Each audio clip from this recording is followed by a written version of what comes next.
In this video, you will learn what are various ways to troubleshoot your Netgear range extender, AC750, device during setup in case if you are unable to connect to 92.168.1.250 website and the site shows an error stating not connected to your Netgear range extender device.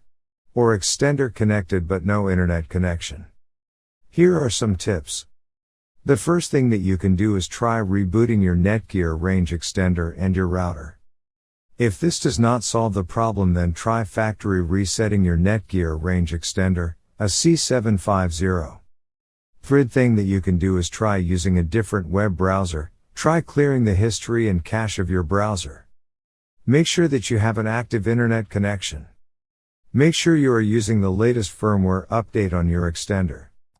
In case if you are still facing any issue with your Netgear range extender device, get in touch with our Netgear range extender experts for instant solutions. Thanks for watching our video, and do not forget to like, share and comment on the video, so that you never miss any video from our channel.